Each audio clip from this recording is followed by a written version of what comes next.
Hello, friends. This is Dave Hurwitz, executive editor at ClassicsToday.com. Pardon the voice. I'm still dealing with allergies. But I'm here with What Are You Listening to Lately? I've been listening to several things lately just for fun. Doing this as frequently as I do, making 3 videos a day basically at this point, and trying to hear all the new stuff and talk to you about it. It doesn't always give me a lot of time to play things just for my own pleasure. And I value that time. So what I do, often when I'm on the train going to Manhattan to go to work and back and whatnot, I've got, a couple hours, an hour and a bit each way, and I can just put things on my iPod and listen to them and just lay back and enjoy them. And that's what I do. I also do private listening at home. I have another sound system down in the overflow room, so when I'm organizing and futzing around down there, I can play music as well. There's plenty of opportunities to slip it in. Granted, not as much time perhaps as I would ideally like, but we can't have everything, can we?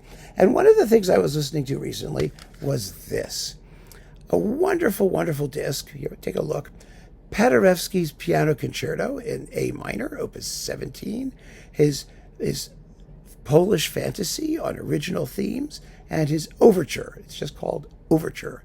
He also wrote that big symphony, a big, juicy, crazy symphony. It has a thunder sheet in it and all kinds of wild stuff. Paderewski was, of course, an amazing pianist, a statesman, a diplomat, but also a very good composer. A very good composer who didn't have that much time to compose. He was like Mahler, he did it in his spare time, but he knew what he wanted and he knew how to get it, and he had a distinctive and wonderful voice, and it was rooted in the music of his native Poland, and it really is a lovely legacy. If anyone ever pays attention to it, it's not a lot. It's a couple discs worth of stuff, basically. There's solo piano music too, but the orchestral music is rather small. There's an opera too, as well. There's some big stuff. Manru, right? That's the opera. Anyway, there's some fabulous stuff, and this is a wonderful performance. It features Janina Fialkowska. Janina Fialkowska was an Arthur Rubinstein pupil, one of his last pupils, I believe. She's still around. She made most of her recordings for the Atma label. And she's a very, very fine, very sensitive artist, a wonderful pianist, just right for this repertoire. Just right. The Polish Fantasy. I love the Polish Fantasy. It's 21 minutes of solid, fun music. It should be as popular as like the Rachmaninoff Paganini Rhapsody. It's just a wonderful piece. But because it's not called concerto, and because it's maybe 5 minutes on the short side, nobody does it. Nobody does it. It's just one of those pieces that just doesn't get played.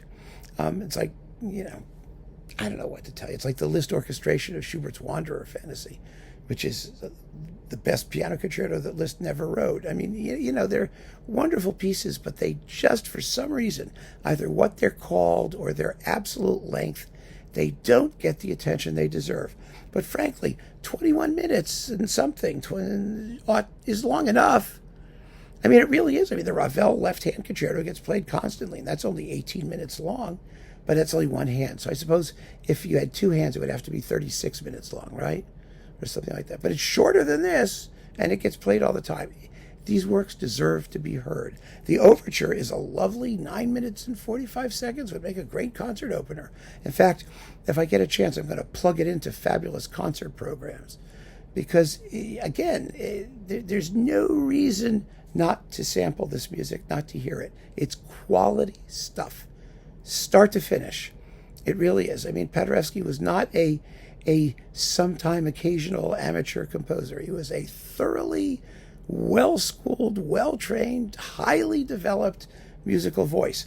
And this performance not only has Janina Fialkowska, who's fantastic, but you've got the National Polish Radio Symphony Orchestra, which is sometimes called the Polish National Radio Symphony Orchestra, anyway, under Antoni, who is a fantastic conductor, particularly in music such as this, the lesser-known music of his native Poland. He's first class, and this is one of those discs that got released, and everyone listened to it and said, oh, yeah, it's very good, and they forgot all about it. No one's talked about it since. People just don't give it time of day, and it should have time of day. Has my time of day and your time of day, and give it a shot. You're going to be very, very pleasantly surprised that this music is just sitting there, ignored on the outskirts of the repertoire. It's a crime. It really is. So keep on listening, friends. Thanks for joining me. Take care.